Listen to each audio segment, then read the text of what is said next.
안녕하세요 여러분, 100% 국어입니다. 반갑습니다. 오늘은 클리닉 문법 특강 10번째 시간입니다. 문법 요소에 대해서 배우실 차례입니다. 오늘은 사실 통사론의 마지막 단원이기도 합니다. 그동안 했었던 품사부터 시작했던 품사, 그리고 품사가 만들어내는 문장 성분, 문장 성분에서 지난 시간에 문장의 구조를 배우셨고요. 오늘 드디어 마지막 종지부, 문법 요소를 찍고 다음 단원으로 넘어갈 겁니다. 여러분, 문법 요소를 다루기 위해서는요, 사실 다양한 요소들이 있기 때문에 좀 많은 개념들을 할 건데요. 이 단원 공부하실 때는요, 그 각각의 개념들의 의미를 좀 더 명확하게 가져가시면 됩니다. 자, 보실게요.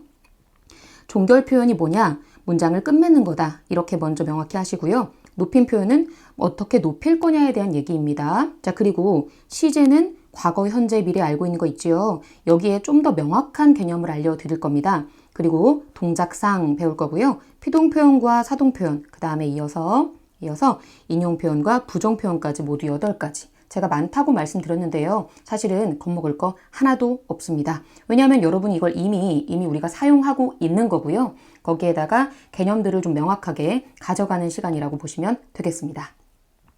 첫 번째 종결 표현을 할 건데요. 문장을 어떻게 끝낼 거냐에 대한 얘기입니다. 그래서 저는요, 여기다가 문장이라고 적자고 하고 싶어요. 문장. 그리고 사실 문장이라고 하면 지난 시간에 완결된 의미의 단위 이렇게 말하기도 했었죠. 사실 문장을 끝맺는 것은 종결어미입니다.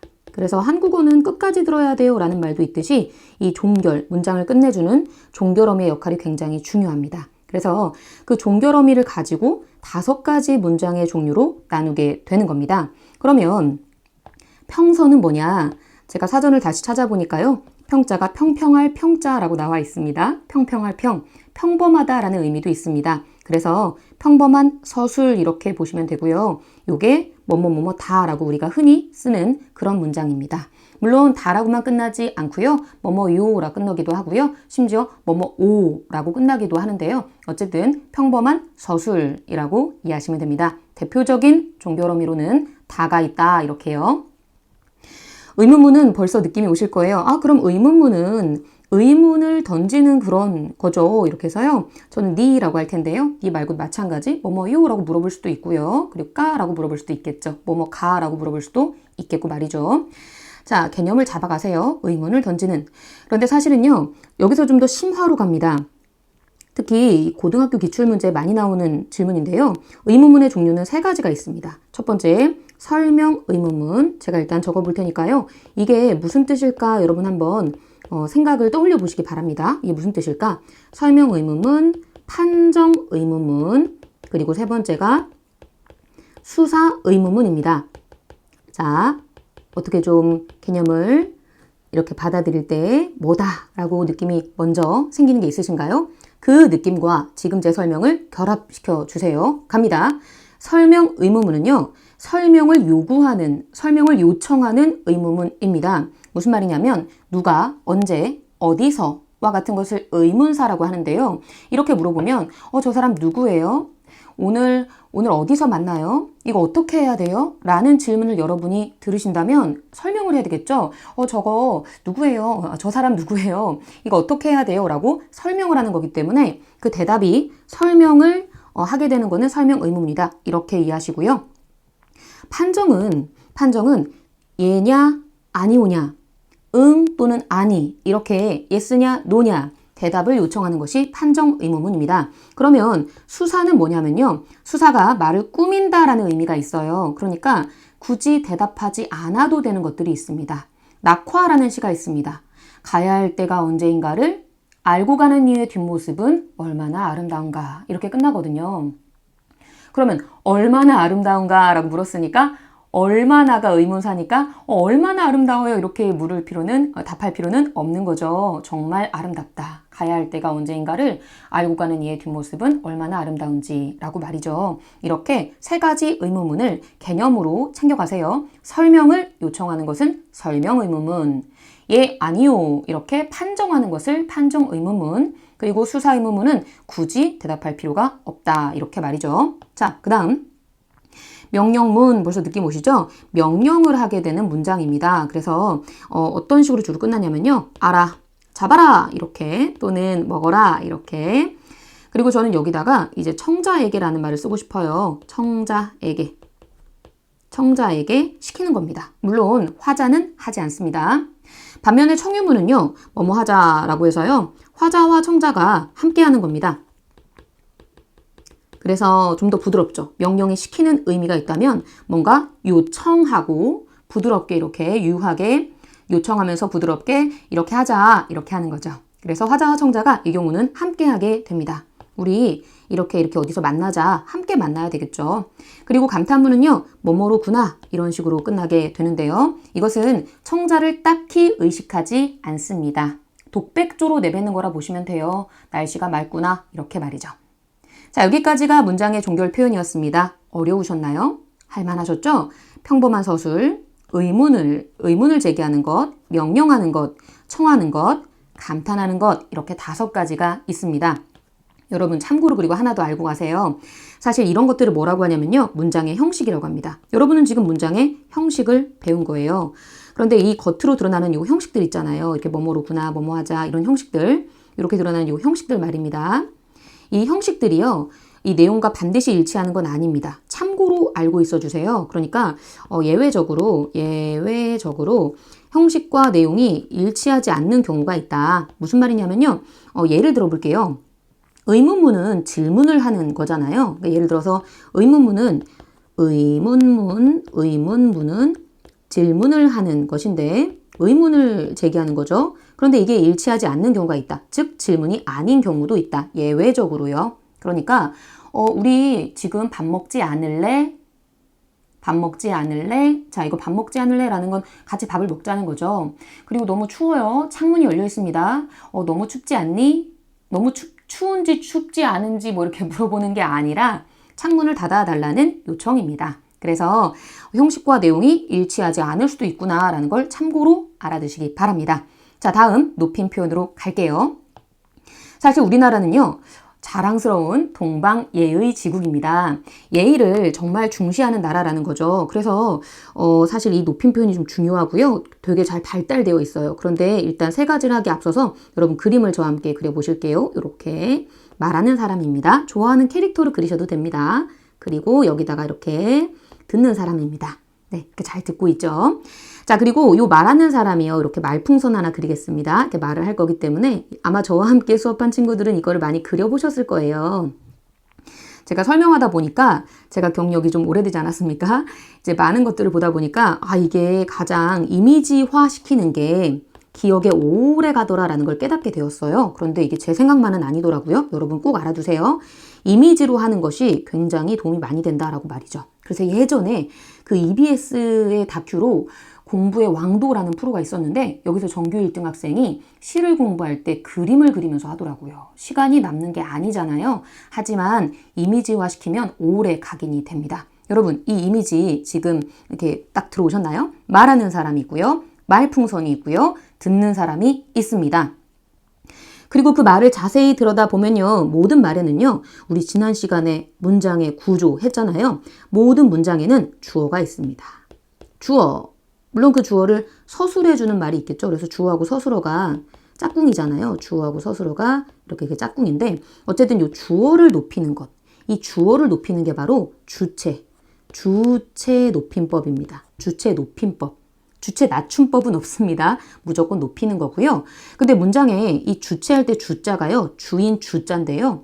이 주어 말고도 사람이 올 수 있거든요. 그리고 어떤 자리에 오냐면 누구를 이라는 목적어와 그 다음에 누구에게라는 부사어 이렇게 목적어와 부사어 자리에도 사람이 올 수 있기 때문에 좀 더 자세히 적어볼까요? 누구를 또는 누구에게 이렇게요. 제가 여기다 점을 찍은 이유는요. 실제 고등 기출문제 보면요. 요 점점점은 체온, 체조 이런 구성일 때 체온을 점점점으로 얘기를 합니다. 요거는 의존 방향 표시하는 어간 어미고요. 이거 쏠쏠한 팁 가져가시기 바랍니다. 자, 어쨌든 이 주체고요. 요거는 객체라고 합니다. 왜냐하면 주인주의 반대가 손님 객이기 때문입니다. 그래서 문장 속을 들여다보세요. 문장 속의 주인과 문장 속의 손님으로 등장한 근데 이 경우도요. 객체 높임법이라고 하지 객체를 낮추지는 않습니다. 자, 개념 2개 지금 했습니다. 주체 높임법과 객체 높임법은요, 문장 속을 잘 들여다봐 주세요 라고 얘기했고요. 자, 이제 문장 밖으로 갑니다. 무슨 말인고 하니 문장 밖에 들여다보시면 내다보시면 화자가 있고요. 그리고 듣는 인 청자가 있습니다. 그리고 우리는 청자를 뭐라고 할 수 있냐면요. 내 말을 듣는 상대방이라고도 할 수가 있겠죠. 이때 상대를 높일 거냐 낮출 거냐 이렇게 가는 거죠. 자, 빨간색으로 포인트를 다시 잡아볼게요. 자, 주체를 높임법. 어머나. 미안합니다. 친구들. 자, 주체를 지우기였어요. 주체를 높임법. 그리고 객체를 높이는 것이고요. 그리고 상대를 높이거나 또는 낮출 수도 있습니다. 상대방이 나보다 낮을 수도 있으니까요. 여러 가지 면에서 나이라진 특히 우리나라에서는. 자, 갑니다. 주체 높임법을 그러면 어떻게 구체적으로 이제 공부해야 되느냐? 사실 지금 한 개념이 상당히 중요합니다. 문장의 주어요. 그런데 이제 시험에 문장의 주어라는 개념과 함께 구분하는 문제가 많이 나와요. 이게 주체 높임법이냐 아니냐 이렇게요. 또 많이 나오는 게 뭐냐면요. 어떻게 실현하느냐 이렇게요. 실현. 말이 좀 어렵지만 어떻게 만드느냐라는 얘기입니다. 주체 높임법을 만드는 방법은 크게 세 가지가 있습니다. 이렇게 세 가지. 첫 번째는요. 깨서를 쓰면 됩니다. 이 깨서 그리고 또는 시를 붙입니다. 그리고 특수어휘. 선생님께서 계신다. 뭐 이렇게. 자, 깨서는요 사실은 주체 높임의 주격조사입니다. 그러니까 주체 높임의 주격조사를 쓰면 돼요. 주체 높임의 주격조사를 쓰든지 아니면 시는 선어마러미라고 부르는데요. 이 선어마러미가 왜 선어마러미인지 지금 설명합니다. 보세요. 어미는요. 아까 제가 어간어미 슬쩍 언급했잖아요. 어간 더하기 어미 아시죠? 동사하고 형용사를 묶어서 용언이라고 하는데 어간하고 어미. 이때 어미는 말의 뒤에 오는 거고요. 어말이기 때문에 말이 끝 말자예요. 그래서 끝에 오는 어미를 어말어미라고 하는데 이때 선자가 붙어서 어말어미 앞에 붙었다. 이게 선어말어미입니다. 그래서 정말 아닌 게 아니라 시 뒤에는 문장을 끝내주는 다 같은 것들이 오게 되죠. 선생님께서 가신다, 가시다 뭐 이렇게 말이죠. 그리고 특수어휘는 제가 방금 전에 말씀드렸던 뭐 계시다, 잡수시다, 그리고 주무시다 이런 것들이 대표적으로 있습니다. 이렇게 해서 자 되셨나요? 실현 방법 세 가지를 기억해 두시는 건데요. 체조 조사에다가 깨서를 넣든지 시를 붙이든지 특수어휘 이렇게 가면 됩니다. 그리고 여러분 사실 여기서 하나 더 가져가야 될 게 있는데요. 그 우리말의 주체 높임법에는요. 간접 높임이라는 개념이 있어요. 간접적으로 높이는 건데요. 무슨 말이냐면 그 주체, 주어의 소유물 또는 생각 또는 신체 부위를 높이는 거죠. 간접적으로. 그래서 이 경우는 근데 특수어휘를 쓰지 않습니다. 특수어휘를 쓰지 않는다라는 거를 중요하게 가져가시면 좋겠습니다. 그래서 교장 선생님의 말씀이 계시겠습니다. 되게 맞는 말 같죠? 되게 높이는 것 같잖아요. 근데 사실 교장 선생님의 말씀입니다. 그렇기 때문에 교장 선생님의 말씀이 있으시겠습니다. 라고 해야 됩니다. 차이를 아시겠나요? 계시다라는 특수어휘가 아니라 있으시겠습니다. 라고 시를 써서 높였다라는 겁니다. 알겠죠? 특수어휘가 아니라 시를 쓴다 라고 이해하시면 됩니다. 그랬더니 정말 기특한 한 학생이 이런 질문을 했어요. 선생님, 진지라는 것도 있지 않습니까? 이렇게요. 진지. 그렇죠. 이거는 근데 그 특수어휘라기보다는 이 주체를 높이기 위한 명사라고 따로 묻고요. 제가 말씀드리는 특수어휘는 서술어에 놓이게 되는 대표적인 예로 계시다, 잡수시다, 주무시다 이런 것들이에요. 저와 동종업계에 종사하고 있는 소중한 친구가 있는데요. 그 친구는 학생들한테 이렇게 외우게 시켰대요. 개잡주 이렇게 네. 닭겠죠? 닭을 잡고 주무신다 뭐 이렇게요. 되게 멋있지 않습니까? 이것도 참고로 내신 공부하실 때요.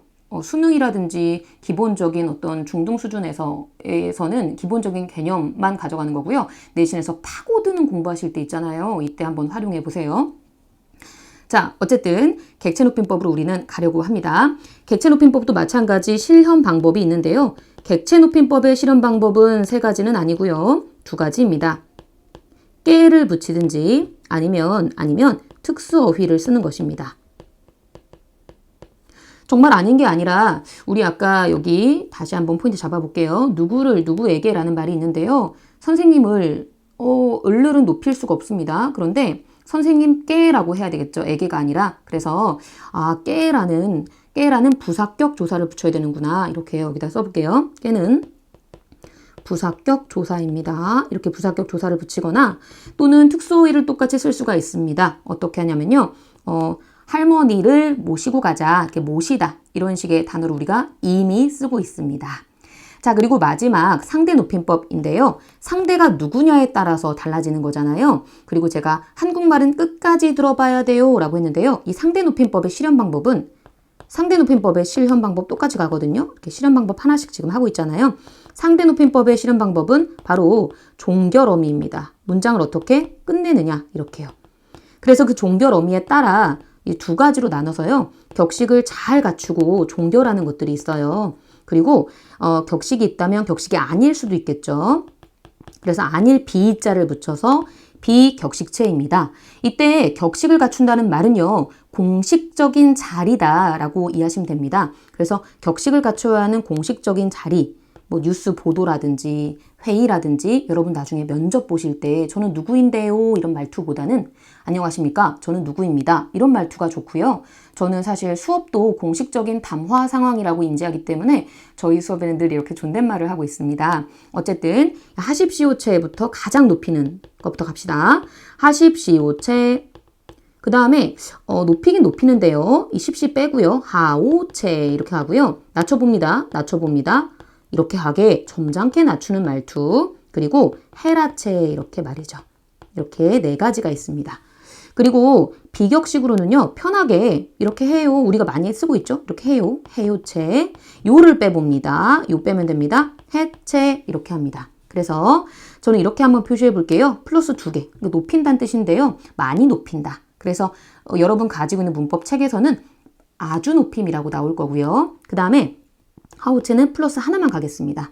예사 높임입니다. 예사가 보통이란 뜻이 있어요. 야, 이거 예산 일이 아니야. 이렇게 얘기하면 보통 일이 아니다 라는 뜻이고요. 그 다음 하계체는 낮추는 건데요. 아주 낮춘다기보다는 역시 보통. 그래서 예사 낮춤. 그리고 아주 낮춘다. 이렇게요. 그래서 여러분이 용어를 아주 높임, 예사 높임, 예사 낮춤, 아주 낮춤 이거를 억지로 외우려 하지 마시고요. 정말 많이 높였구나. 아주 높였어. 잠시만요. 네, 미안합니다. 자, 이렇게 여기 마이너스라 해야 됩니다. 그래서 여러분 공부하실 때 아주 높였느냐, 아주 낮췄느냐, 아니면 보통이 예사니까 보통 높였느냐, 예사 높임, 보통 낮췄느냐 이렇게 용어랑 좀 친해지시고요. 스스로 입으로 해보시면서 그 다음에 두루두루 편하게 높이는 두루 높임 그리고 두루 낮춤 이렇게 해서요. 비격체 두루 높임, 해요체, 두루 낮춤, 해체 이렇게 되겠습니다. 여러분 이렇게 보시면 돼요. 이제 어떤 친구들이 이런 질문을 합니다. 마지막으로 하나만 덤으로 설명을 하겠습니다. 선생님 저는 헤라체하고 해체 구분이 어려워요 라고 하는 친구들을 많이 봤어요. 근데 여러분 이렇게 생각하시면 돼요. 이 요를 붙였다 떼면서 편하게 쓰는 것이 비격식체이기 때문에요. 이렇게 보시면 돼요. 너 지금 집에 갈 거야? 갈 거야? 이렇게 친구가 물어봤어요. 여기 야에다가 요를 붙이진 않죠? 야요 이러진 않죠? 그래서 갈 거야? 요건 이제 헤라체고요. 나 집에 간다. 마찬가지입니다. 느낌 오시죠?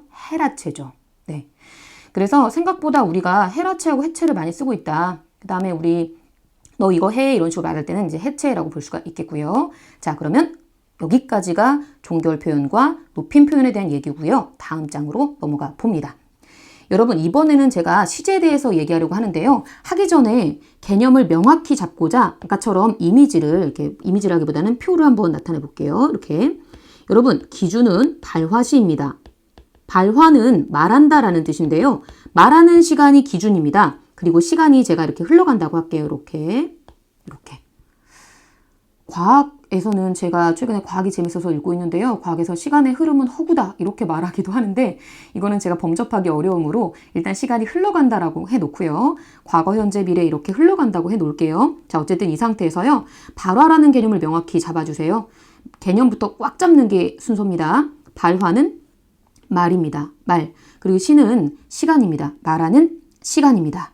말하는 시간. 그리고 저는 여기다 표시를 좀 하고 싶은데요. 이렇게 저랑 같이 따라해 보세요. 땡땡 사건시. 제가 여기다가 사건 3가지를 표시하자고 할 거예요. 여기 이쯤에서 사건이 발생을 했어요. 무슨 사건이. 그리고 두 번째 사건 이때 발생을 했어요. 세 번째 사건 이쯤에서 발생이 됐어요. 자, 그럼 이 상태에서 이걸 A, B, C라고 이름 붙여볼게요. A 사건, B 사건, C 사건입니다. 자, 그럼 A 사건과 여러분 지금 뭐에 주목하냐면요. 이 A 사건과 발화 시에 주목해 주세요. 그러니까 이 시점에서 일어난 사건을 이 시점에 말을 하는 겁니다. 그럼 어떻습니까? 그 전에 일어났던 일을 지금 말하는 겁니다. 전에 일어났던 걸 지금 말하는 거예요. 그래서 이걸 뭐라고 하냐면 과거라고 합니다. 그렇죠? 선생님, 이미 저희는 이거 과거 알고 있는데요? 알고 있죠. 이미 여러분이 알고 있어요. 그래서 이걸 뭐라고 하냐면요. 사건 시가 앞선다라고 말을 해요. 근데 이걸 알고 있지만 문법적인 서술로서 선택지에서 사건 시가 앞선다라고 하면 막 의미에 혼동이 오는 거예요. 그러나 여러분 절대 헷갈리지 마세요. 사건 시가 앞선다는 건 별게 아닙니다. 사건이 먼저 일어났다. 그것을 나중 시점인 지금 말하고 있는 거다. 이렇게 보시면 돼요. 알겠죠? 그래서 사건 시가 발화 시보다 앞서는 것은 과거 시제다. 이렇게요. 다음 갑니다. B 사건에 주목해 보십시오, 여러분. 이번에도 제가 형광펜으로 우리 포인트를 잡아볼게요. B 사건을 이 시점에서 말을 하는 겁니다. B 사건을 지금 말하는 거예요. 그러니까 이런 것을 지금 현재라고 하고요. 이런 걸 뭐라고 하냐면 사건 시와 발화 시가 일치한다라고 말을 합니다. 사건 시와 발화 시가 일치하는 거는 현재라고 하고요. 마지막 세 번째 가시겠습니다. 자, C 사건을요, 지금 말을 하고 있어요. 근데 이 C 사건은요, 잘 보세요. 아직 도래하지 않은, 아직 오지 않은, 나중에 있을 일입니다. 이것을 미래 시제라고 하는데요. 이때는 여러분 뭐가 앞선다라고 해야 될까요? 지금 말로 해보세요. 이때는 네, 잘했어요. 발화시가 앞선다 라고 얘기하면 됩니다. 발화시가 사건시보다 앞선다는 것은 미래입니다. 그러니까 말을 먼저 한다라고요. 여러분 여기서 좀 헷갈리시다면 영상을 잠깐 정지하신 다음에 사건시가 앞서나 발화시가 앞서나 아니면 사건시와 발화시가 일치하는가? 이거 세 가지를 반드시 연습해 보세요. 여러분의 뇌는 준비가 안 됐는데 그냥 마구 다음으로 넘어가지 마시고요. 여러분을 존중해 주세요. 원래 자기 존중하는 친구들이 공부를 잘해요. 그리고 이게 개념이 낯설기 때문에 처음 하시는 친구들은 낯설 수 있어요. 되셨나요? 자, 그럼 확인 질문 하나만 해봅니다. 여러분, 사건시보다 발화시가 앞섭니다. 이건 뭘까요? 사건시보다 발화시가 앞섭니다. 이렇게 말하면요. 미래시제예요 라고 말하면 됩니다. 자, 그래서 지금 일단 기본적인 개념을 꽉 잡았어요. 사건시가 앞서는가, 발화시가 앞서는가, 아니면 사건시와 발화시가 일치하는가 이런 얘기를 했고요. 이제 구체적으로 실현 방법을 할 차례입니다. 이거 어디서 많이 했는데? 실현 방법? 네, 앞서 지금 그 높임법에서 하지 않았습니까? 높임법에서. 그래서 이제 실현 방법을 할 건데요. 이쪽 가로축이 실현 방법이고요. 그 다음에 이제 세로에 나와 있는 것들이 시제입니다. 해보도록 하겠습니다. 먼저 과거 시제는 했죠. 사건시가 앞서는 것. 우리가 많이 하는 거를 하면 되고요. 여기 선어말어미, 관형사용어미, 부사어에 대해서 겁먹지 마시고요. 우리가 이미 쓰고 있어요. 우리는 마더텅입니다. 모국어 화자입니다. 엄마 뱃속에서부터 한국어를 쓴 사람들이에요. 대부분 그러하실 거예요. 네, 대부분 그러하다고 할게요. 우리 중고등학생들. 자, 그럼 이런 상태에서 여러분 이미 쓰고 있는 우리들은요. 문법적 직관이라는 게 있어요. 직관, 바로 안다란 얘기예요. 그래서 먹다를 가지고 한번 해보겠습니다. 과거 어떻게 얘기하나요? 먹다를 가지고 활용해 볼게요. 먹었다라고 하지요. 그래서 여기다가 우리는요. 엇이라고 써볼 거예요. 먹었다니까요. 선, 어말어미 앞서서 얘기했죠. 그 다 앞에 오는 친구 이렇게 엇과 at입니다. 물론 이거 말고도요. 엇 말고도요. 더도 있어요. 그렇더라, 먹더라 할 수도 있고요. 또는 먹었더라, 먹었었더라 이렇게 해서 at을 두 번 겹쳐 쓰기도 합니다. 이렇게 엇을 여기다가 한 번 더 쓰기도 합니다만 이거는 참고로 우리는 지금 대표적인 것을 정리해 볼 거예요. 그 다음에 지금 먹습니다. 먹는다.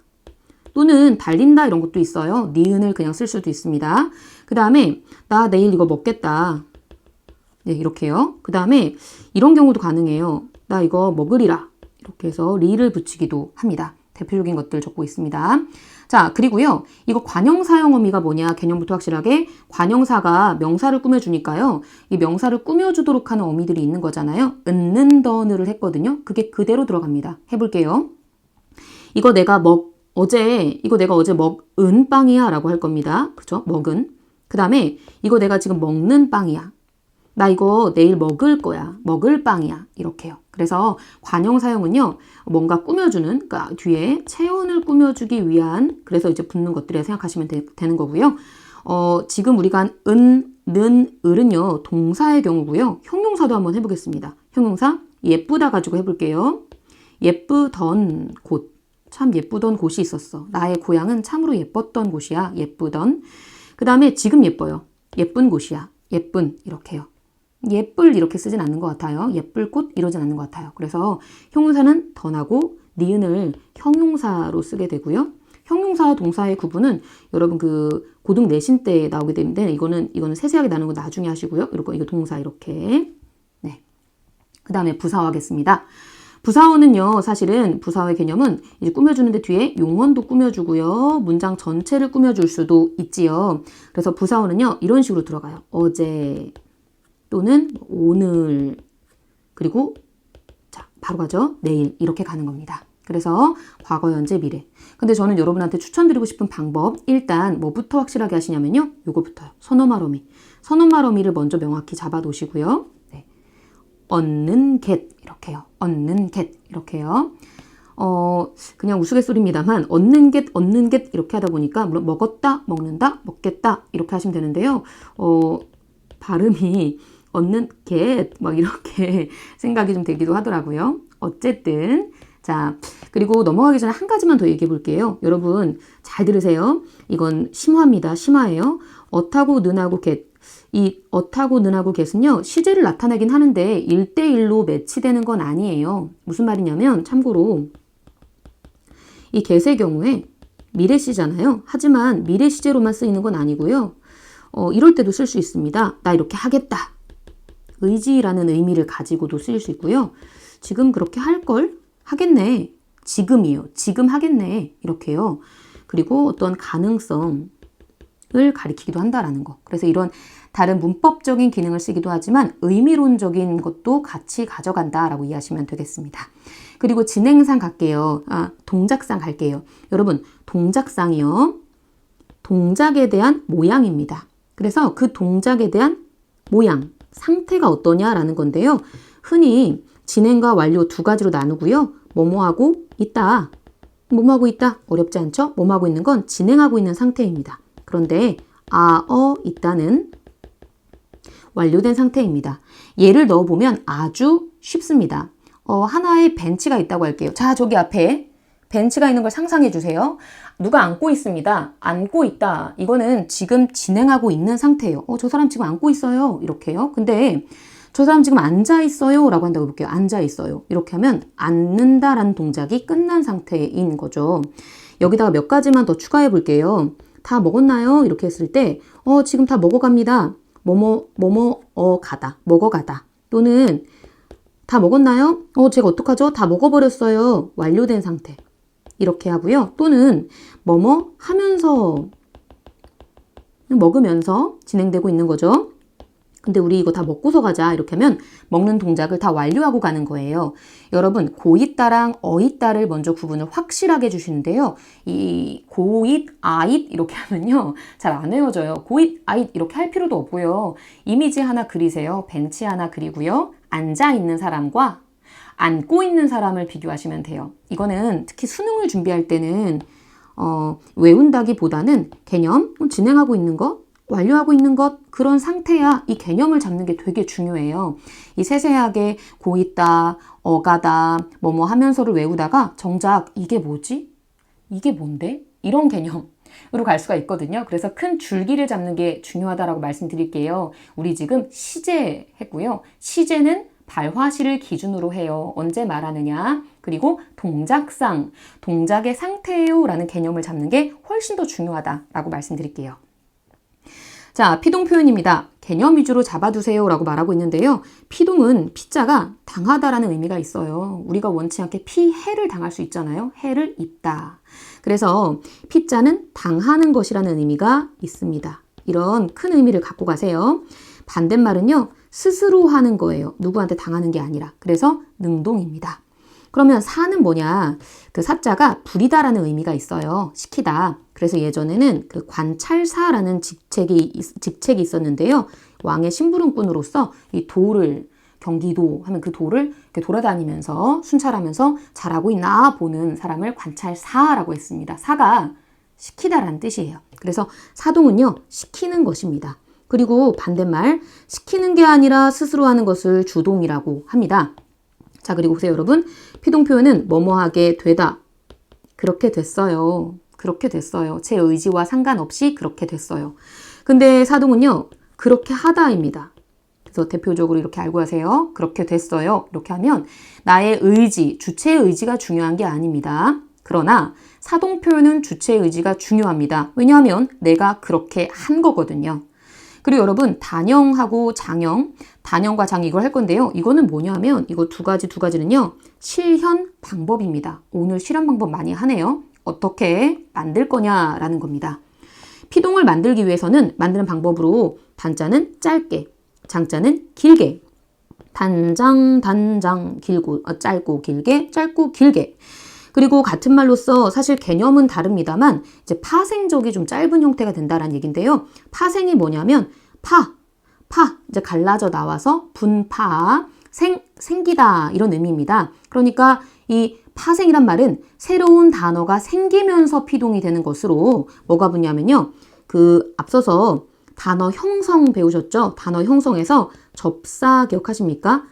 접착체처럼 접속해서 접착체처럼 붙어서 새로운 단어를 만들어주는 친구들이었어요. 이 피동의 전미사가 있거든요. 이희리기. 저는 접사라고 했는데요. 이거 사실은 정식 명칭은요. 피동의 전미사, 꼬리비 뒤에 붙기 때문에 피동의 전미사라 보시면 됩니다. 어쨌든 이희리기라는 접사가 붙어서 피동사를 만들어냅니다. 피동의 의미를 가지는 동사, 피동사를 만들어냅니다. 자, 그럼 장형은 뭐냐? 여기 통사라는 말이요. 우리 전에 이걸 문장이라고 했거든요. 그러니까 문장을 만들어내면서 가는 거예요. 그래서 이 뭐뭐어지다. 그리고 뭐뭐하게 되다. 이렇게 말이죠. 한 가지 예만 들어보려고 합니다. 이중 피동이라는 개념이 있거든요. 피동을 굳이 이중으로 써야 되느냐? 여러분, 이중 피동은요. 문법적으로 맞지 않습니다. 그런데 이 보여지다 한번 보시죠. 많이 쓰는 표현인데요. 사실 보여지다는 잘 들여다보면 기본형이 보다입니다. 기본형, 사전에 올라가는 기본형 말입니다. 기본형이 보다인데 이 보다에 보이어지다가 들어가 있습니다. 보이어지다 이렇게요. 그런데 여기서 어지가 피동이잖아요. 이가 또 있습니다. 어지는 피동을 나타내는 말인데 이라는 피동전미사까지 같이 들어가 있네? 그러니까 이중피동이구나 해서 하나는 빼고요. 이 어지를 빼야 됩니다. 그리고 보여지다 틀리고요. 그냥 보이다 라고 하면 됩니다. 되셨나요? 자, 이제 사동표현으로 가려고 합니다. 마찬가지 단어를 만들어내는 파생적 사동에는요. 사동의 전미사가 있으니 이희리기 우구추입니다. 이희리기 우구추 이렇게요. 여러분 제가 좀 번거롭지만 옆에 이렇게 이런 표시 계속 하고 있지요. 앞장에서 얘기했듯이 이거는요. 의존 방향을 표시합니다. 양쪽에 있으니까 여러분 지금 팔을 옆으로 해보세요. 따라 하셔야 돼요. 팔을 옆으로 해서 양쪽에 누가 좀 붙어줘 이런 의미입니다. 자, 포인트를 다시 잡아볼게요. 이희리기 우구추. 근데 여기서 꼭 나오는 질문이 있어요. 선생님, 피동도 이희리기고요. 사동도 이희리기 이게 겹쳐요. 그럼 이 우구추가 다르긴 하지만 이희리기 둘 다 붙으니까 어떻게 구분하나요? 저는 팁을 드리는데요. 시키는 건가요? 아니면 당하는 건가요? 이런 의미로 구분할 수도 있고요. 그 다음 두 번째가 뭐뭐하게 되다를 넣어보라고 합니다. 뭐뭐하게 하는 건지 되단지. 그리고 또 이런 팁도 가능합니다. 목적어가 붙는지 이렇게요. 왜냐하면 목적어 을을이 꼭 붙어야 됩니다. 사동은요. 왜냐하면 무엇을 시키는지라고 말이죠. 피동의 경우 모두 그런 건 아니지만 대부분의 경우에 목적어가 빠져있는 경우들이 많이 있어요. 그래서 물론 무엇을 당하다라고 할 수 있기 때문에 주의하셔야 되는데요. 무엇을 시키다, 그 시키는 것이 대부분 들어간다. 이희리기의 경우 그렇다라고 알아두세요. 자, 그리고 장형사동은요. 아까 했던 건데요. 뭐뭐하게 하다입니다. 그렇게 하다 이렇게요. 다시 한번 얘기해 볼게요. 주체의 의지가 강조된다. 제가 그렇게 시킨 거예요. 이렇게 할 때는 사동을 쓴다고 보시면 돼요. 그리고 사실 이제 교재에 따라서 세 번째를 넣기도 합니다. 이 세 번째로서 되다. 사실 되다도 전미사거든요. 새로운 단어를 만들어내는. 그 다음 여기도 세 번째 뭐뭐 시키다라는 아주 그냥 사동에 그냥 최적화된 그냥 사동에만 쓰이는 피동에만 쓰이는 이런 어휘들이 있어서 이게 접사예요. 근데 이렇게 붙어가지고 새로운 단어를 만들기도 합니다. 그러나 저는 여러분한테 두 가지를 일단 큰 틀로 가져가라고 말하고 싶어요. 이희리기 그렇게 되다 어지다 그리고 사동의 이희리기 우구추 그리고 그렇게 하다 이렇게요. 넘어가기 전에 하나만 얘기하면요. 선생님 우하고 구는 뭐가 있을까요? 추는요? 이게 많이 안 쓰이다 보니까 여러분 예를 세 가지 들어드릴게요. 분위기를 띄울 때요. 분위기 같은 거를 분위기를 돋우다 이렇게 말하고요. 안경 있죠. 안경이 눈이 나빠져서 도수를 높여야 돼요. 이럴 때 돋구다를 씁니다. 돋구다. 그 다음에 어떤 상태가 낮아요. 좀 낮게 할까요? 낮게 할까요? 낮추다. 이렇게 쓸 수 있습니다. 자, 이제 마지막 장으로 가려고 합니다. 인용 표현입니다. 네, 얼마 안 되고요. 집중해서 끝까지 한번 해봅시다. 인자는요, 끌다 라는 뜻이 있어요. 잠깐만요. 자, 이렇게 녹색으로 해봅시다. 끌인, 쓸 용입니다. 다른 사람의 말 또는 다른 책의 다른 글의 어떤 내용을 끌어와 쓰는 겁니다. 그래서 직접 인용은요, 직접적으로 가져온다는 뜻인데요. 그 책의 그 문장 있죠. 처음부터 끝까지 또는 한 문장이요. 또는 두 문장이 될 수도 있겠죠. 그 사람의 말의 일부를 그 문장 전체를 그대로 가져오는 거예요. 그대로 변형하지 않고. 그래서 라고라는 인용격 조사를 쓰게 됩니다. 그리고 직접 인용의 경우는요. 큰 따옴표를 꼭 써야 돼요. 여기다 그대로 가져오게 되는 거를 이렇게 써줘야 되고요. 간접 인용은 고라는 똑같이 인용격 조사를 쓰고요.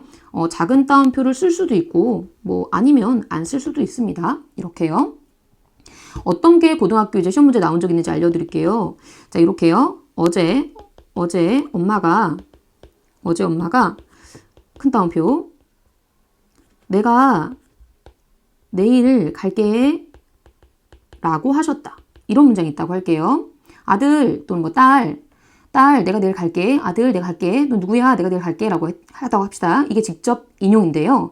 이걸 간접 인용으로 바꿔라. 이렇게 문제가 나오는 거예요. 그럼 이제 뭐가 바뀌어야 되냐면요. 이게 이제 시간이 바뀌어서 오늘이라고 할게요. 어제 엄마가 말한 거거든요. 시제 바꿔야 돼요. 어제가 아니라 이제 오늘. 시간이 바뀌었어요. 그럴 경우 오늘 엄마가 또 엄마께서라고 할 수도 있겠고요. 내가도 이거 바꿔야 됩니다. 오늘 엄마가 이거 내가는 사실 이제 엄마께서 이렇게 해도 되지만 빼고 그냥 엄마가 여기 있으니까 오늘 오신다고 하셨다. 이렇게 바꿔야 되는 거예요. 이렇게 간접 인용을 직접 인용으로 또는 직접 인용을 간접 인용으로 바꾸는 문제가 나올 수 있다. 이렇게 보시고요. 자, 마지막 부정 표현입니다. 뭔가를 부정할 때 안으로 부정할 수도 있고요. 못으로 부정할 수도 있어요. 안으로 부정하는 것은요. 의지입니다. 그게 대표적으로 의지예요. 안 갈게. 별로 안 가고 싶은가 봐요. 안 갈 거야. 이렇게.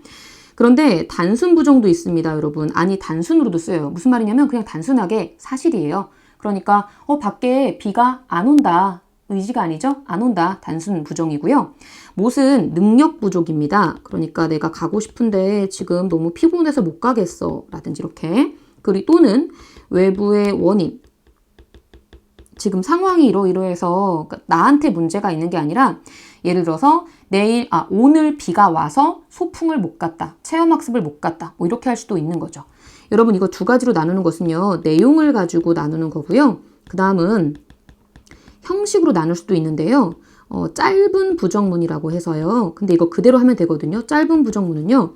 이 못하고 안 하고 못 이렇게 두 가지. 이걸 길게 쓰기도 합니다. 우리는요. 뭐뭐하지 못하다 이렇게 길게 쓰기도 하고요. 또는 뭐뭐하지 아니하다 이렇게 긴 부정문으로 쓸 수도 있습니다.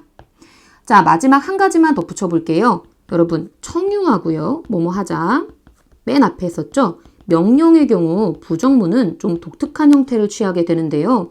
안 하고 못을 취하지 않고요. 말다로 대체가 됩니다. 말다. 그래서 뭐뭐하지 말자. 그 다음에 뭐뭐하지 않아라. 뭐뭐하지 못해라. 이게 아니라 뭐뭐하지 마. 또는 뭐뭐 하지 마라 이렇게 말합니다.